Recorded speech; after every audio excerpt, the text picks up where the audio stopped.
And we welcome you at the Ukraine Crisis Media Center. We are beginning our day. We're happy to welcome everyone who has joined us in this hall or is watching us online. We're beginning with presenting a national social survey, building resilience to conflict through dialogue. We are joined by representatives of the Center for Peaceful Integration, and we are happy to welcome them, and we hand over to them.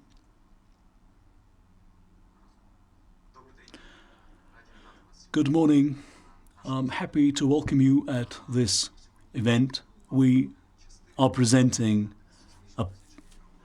some highlights or a survey that we have commissioned where we asked a whole range of questions regarding the problems in the East and people's perceptions and attitudes to the conflict and peaceful reintegration. Oleg Saakyan, I'm the founder of the platform, and I'll be happy to hand over to my colleagues for their short introduction. Then we'll move on to discussing the findings. I'm Yulia, Tyshchenko.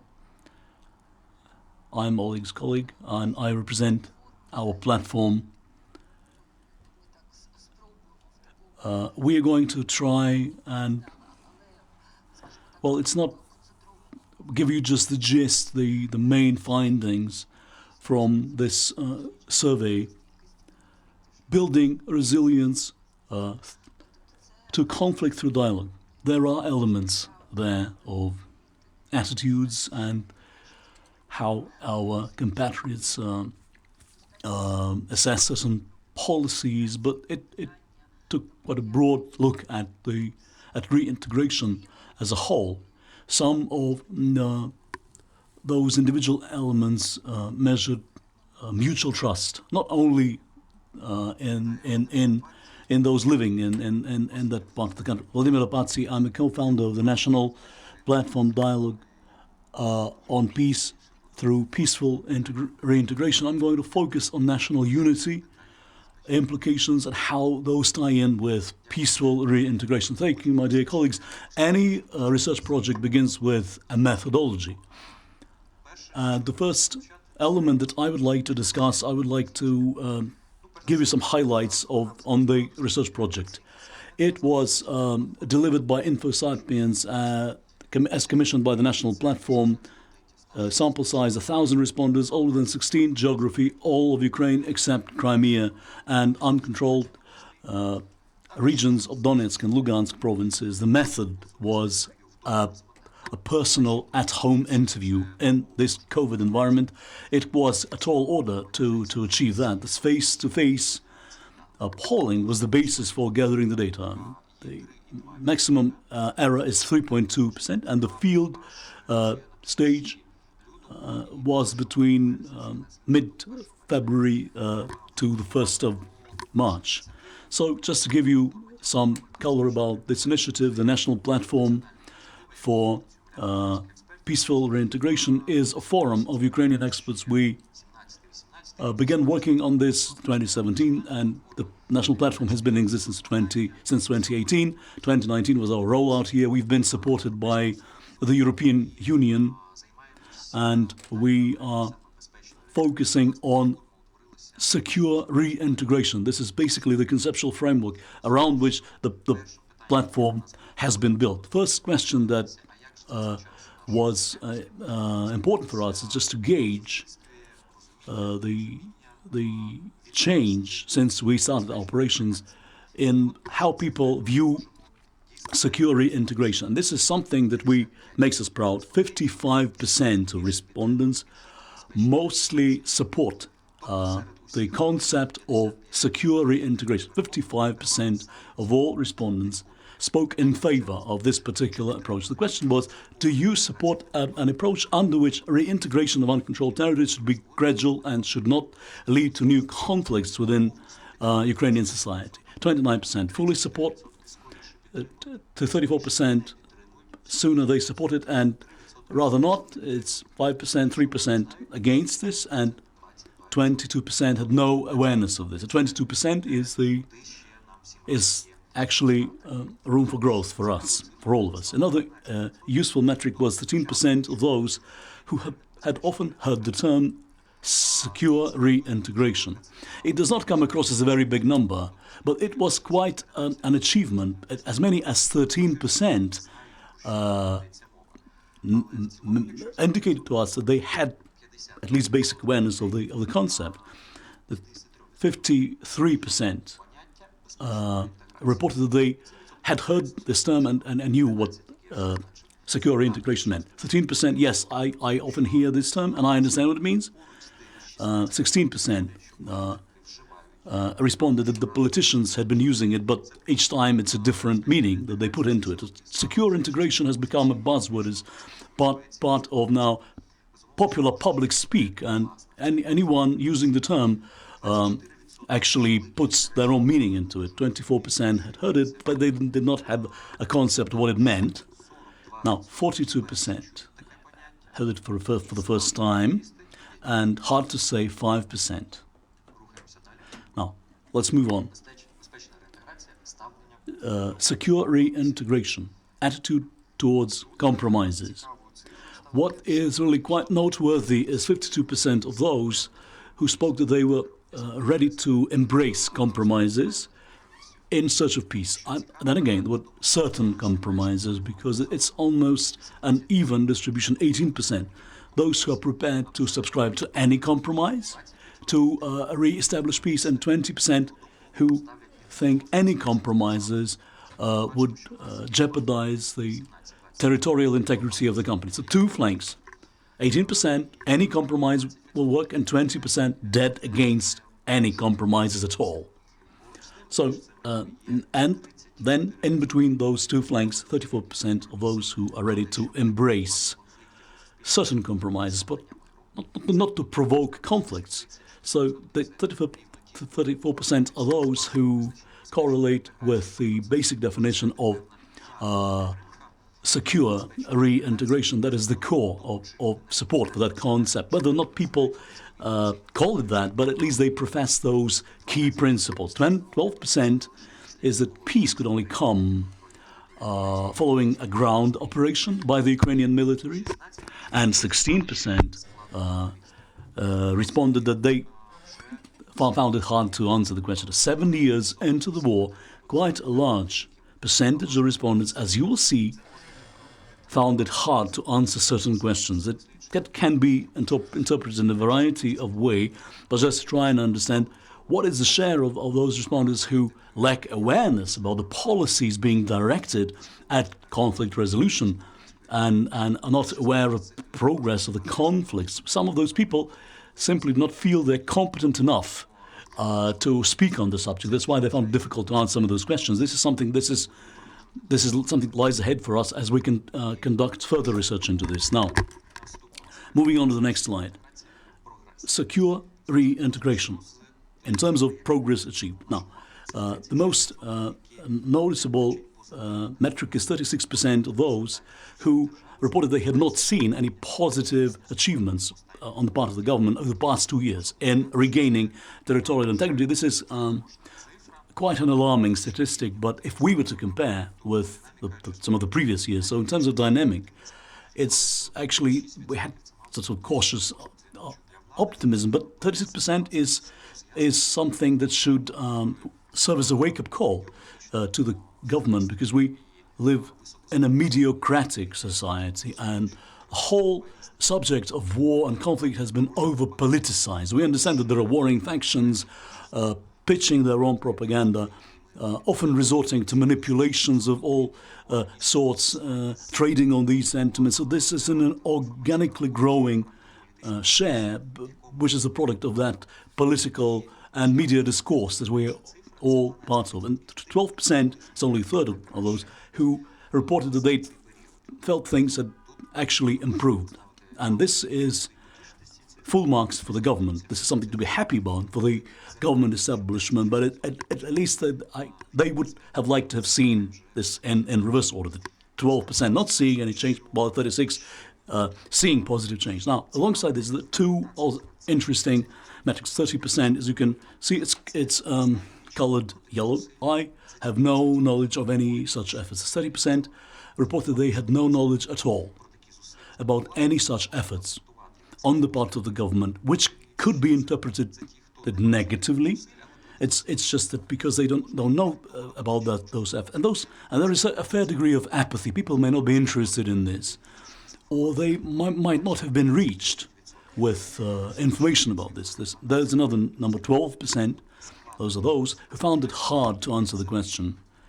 Those are that 42% making up the stratum to which this message could be communicated. They might not have been receiving enough information about the government's efforts, and it actually shows that they might not have received either positive reports and to side with the government and praising the government. They might not have been reached by those opposing the government. They might have joined ranks with 36% in that particular case. There is even worse, 10% that reported they had seen a deterioration in the situation around reintegration, or which they feel it is a more difficult to reach objective. So they could, and that 12% could join the 10%. Now, the ball is in the government's court.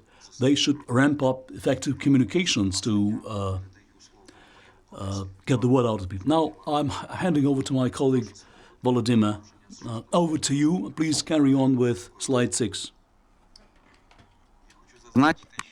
Thank you. I would like to just mention that this approach of secure reintegration that we actually hold to our platform, that we are pushing forward, it's actually, right now, we realize there is no way to secure reintegrate of uncontrolled territories and the temporarily occupied territories unless there is no really big change in the policy of national integrity. And as for now, we know that the rule for this to be possible, it's the efficient policy for national integrity and for unity. So that's why we decided to see what is going on this side and what is with the policy of the secure reintegration. So we set a question for top 5 institutions promotion national integrity and development of interregional cooperation.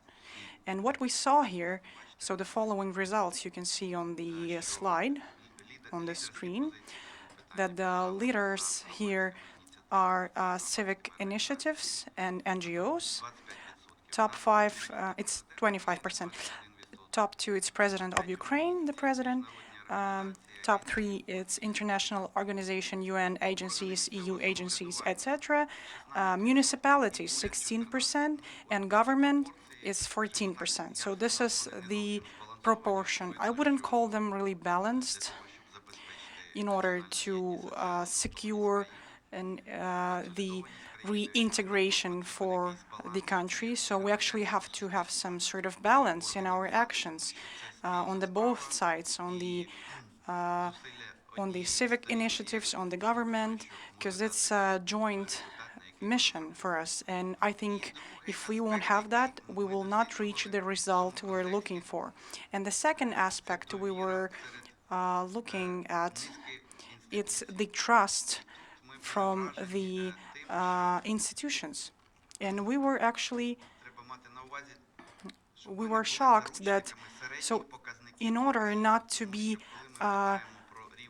to stick to the average numbers, average results, we don't want to be on the average, because, we can take different statistics. We can take on regional, on the nationwide. And what I was actually surprised about, that on the east of our country, talking about trust, it's the volunteers that have more trust and NGOs. But it's not really a big number, despite the fact that they're actually working really good. They do a lot of projects.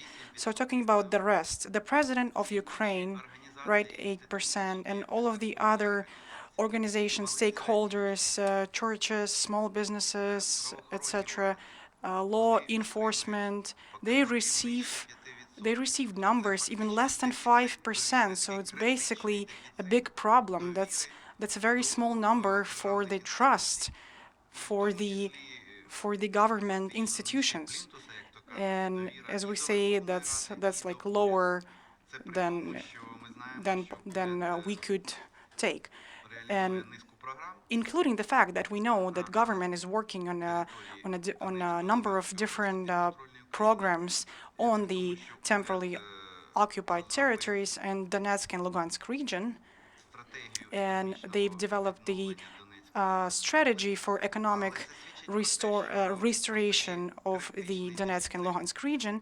And we can see that there is a big problem with communication between the government authorities, and we need some systematical approach and some decisions in order to solve this problem. Maybe there is a possibility that there is this factor that is working against us, connected to information coming from Russia. But talking about these numbers, I mean, that's a catastrophe, I would say.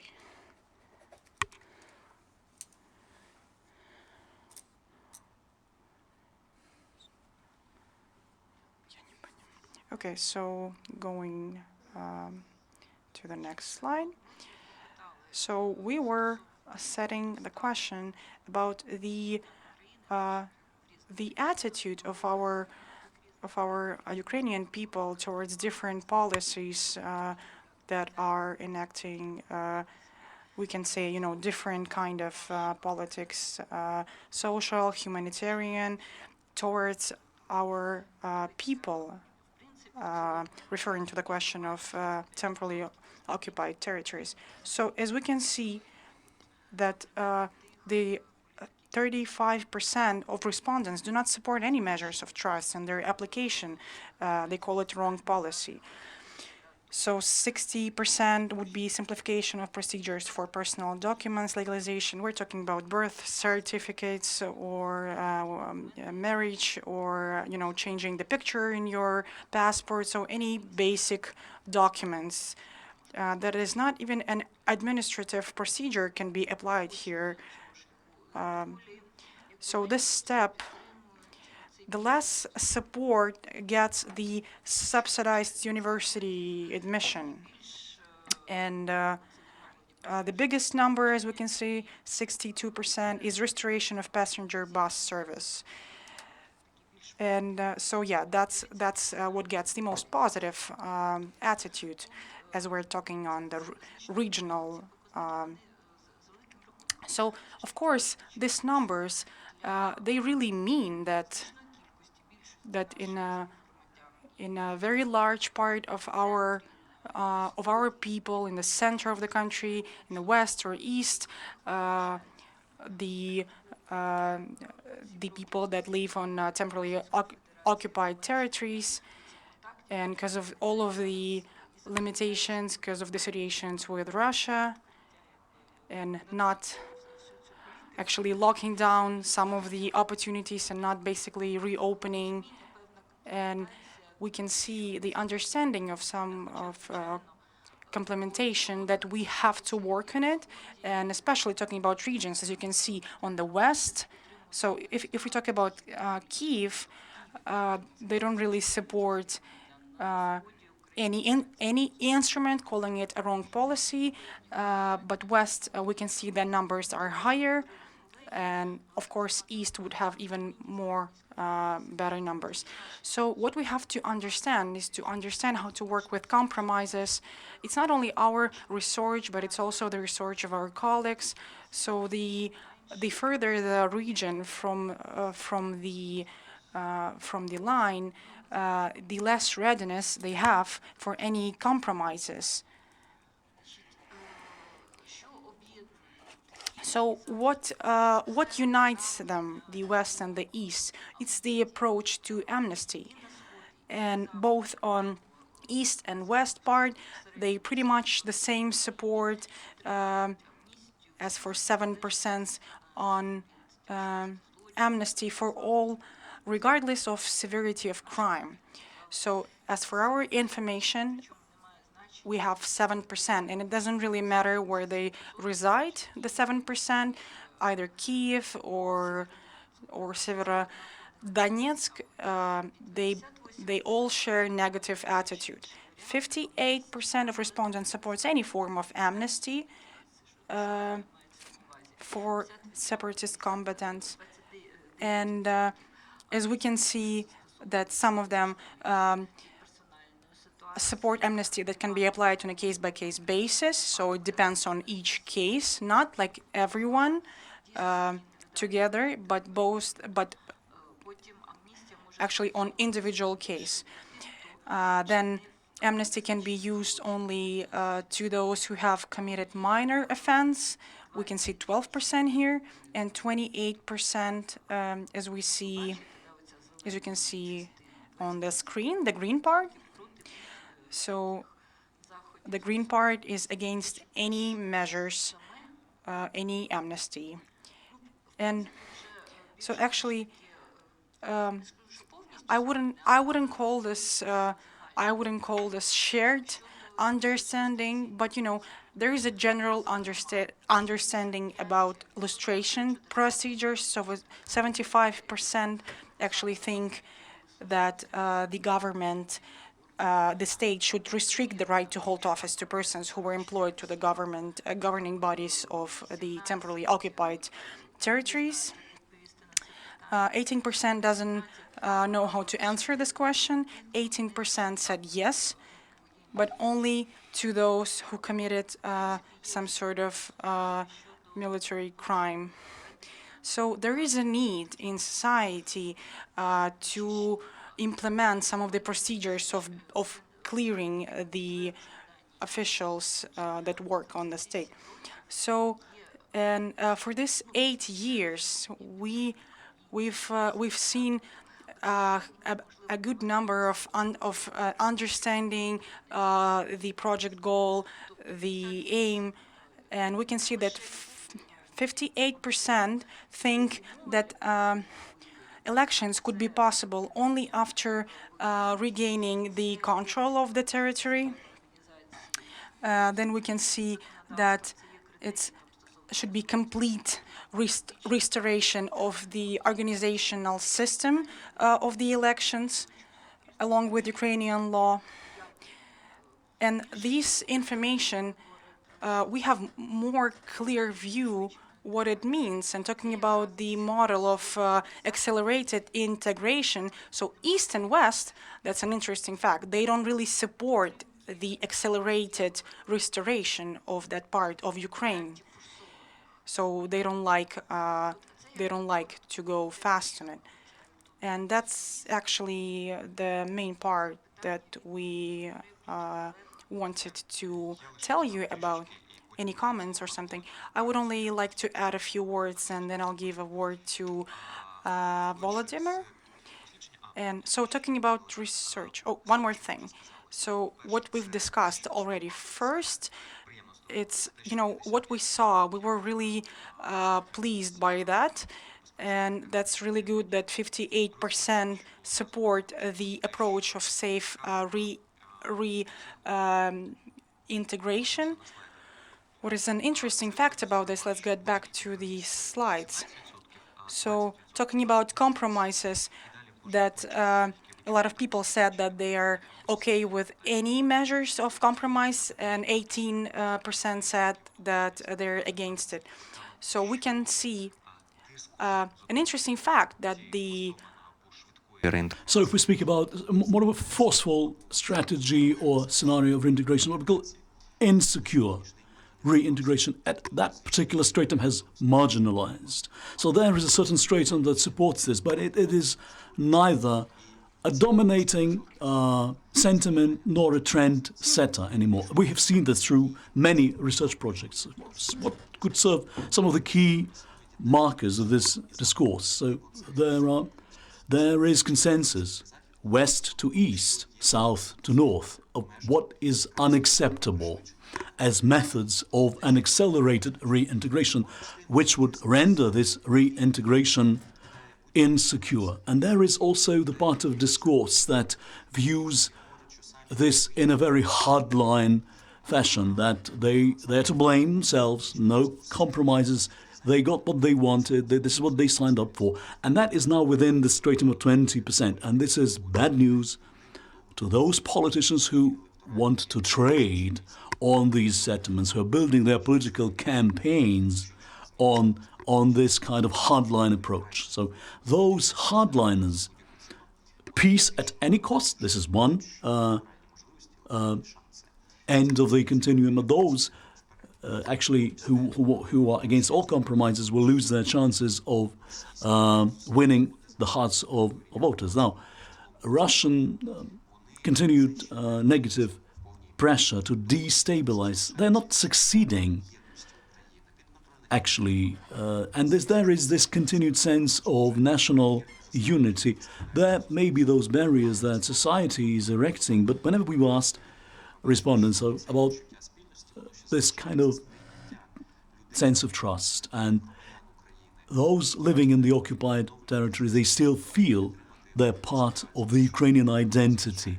They expect Ukraine to support them, to help them. And this is a useful insight that this survey revealed. And also, there's one question, if I'm not mistaken,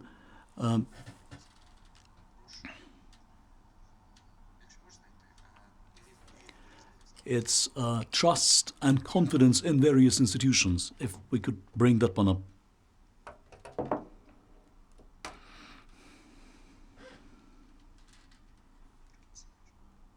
It is towards the end of the presentation. I presume I'm sorry for the delay.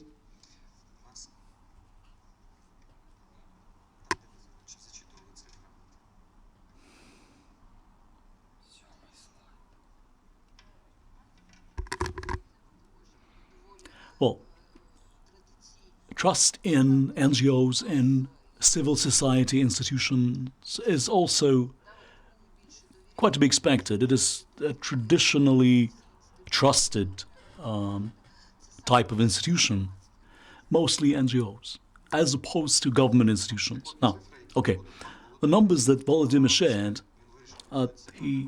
he shared some of his insights, and some of the questions that were asked that had gender and age and regional disaggregations. And Volodymyr added the following question to this line that was posed to the respondents. Who do you trust the most out of the list of institutions that was provided? So I think that I should read out all those numbers to you, so to give you a sense of perspective. So institutions, east of Ukraine, that Volodymyr spoke about, volunteers, NGOs, 11% supported, religious institutions 5%, president 8%, international institutions 6%, small medium-sized enterprises 4%, law enforcement agencies, national security service, police, prosecutor's office 1%, political power 1%, political parties 2%, oligarchs, parliament, large businesses, cabinet of ministers 1% each, Russian political establishment 3%, judiciary 0%, crime gangs 0%. Hard to say, and that is the most telltale metric is 70%. Yes, if we look at a nationwide picture, this is what we come up with. Volunteers and NGOs 29%, religious organizations 15%, president 12%, international institutions 12%, small business 6%, law enforcement, police, SBU 4%, political, Western political leadership 2%, political parties 2%, oligarchs 2%, parliament 2%, large businesses 1%, cabinet of ministers 1%, Russian political leadership 1%, judiciary 0%, crime 0%, hard to say 48%. So what we have seen throughout the country, so hard to say, hard to answer, it's 48% nationally, but in the east it's as high as 70%. It's 1.5 times higher. That is, well, people were lost for an answer. But volunteers and NGOs, as Volodymyr emphasized, they score some of the highest, over 10%. The other institutions, less than 10%. This is indeed a cause for concern. Just to put this into perspective, volunteers and NGOs, by the region, 11 in the east, South 25%, Center 29%, West 49%, North 15%, Kiev 33%. So those are really very strongly pronounced variances, with Kiev for 4 times, and also so there is quite substantial variances. Let me now hand over to my colleague. Okay, Oleg has been showering us with those useful numbers. Now, let me take a moment to try and interpret those numbers from a more analytical perspective. What do you make of all this? All these numbers, I think, what they indicate, there is a large dearth of trust.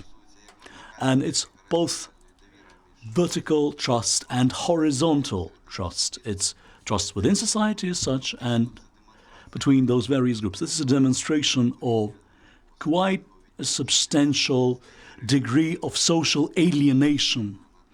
People feel they're powerless. They have no influence on the situation. But I mentioned what is needed here is systemic action is needed. One is to introduce regional participatory budgets in those regions, and the draft strategy of economic development of Lugansk and Donetsk provinces providing financial support by the national government to develop local participatory budgets, and in those areas, and those military and civil administrations have an important job to do. They need to deliver on the national regional development strategy. They should build plans to strengthen social cohesion, to enable people to create closer communities, to bridge this gap between citizens and government. And number 3, we certainly shouldn't disregard, and we shouldn't leave the local municipalities to their own devices in tackling those challenges. National government institutions should come on board and contribute very prominently. Parliamentary mechanisms, special commissions, and this should all be conducive to promoting a more positive, more adequate, if you will, attitude to the efforts currently being pursued by the Ukrainian government authorities aimed at a recovery in the uncontrolled territories of Donetsk and Lugansk. Thank you, Volodymyr. This brings our formal presentation to a close. We'll be happy to take any questions either now or feel free to pose questions through our social media presence, Facebook, through our website. We'll be happy to answer any questions and hear your reactions. My dear friends, if you have any questions, please introduce yourselves as you take the floor. If there is no questions, that I think we're going to wrap up for now. Thank you, everyone, for your attention. Thank you, everyone. Then I guess see you on the next meeting. Small message for you. We're planning on some more events related to the same topic, so to the secure reintegration of the temporarily occupied territories, and we will be happy to have you there and to talk to you. Thank you, everyone, for attention. Please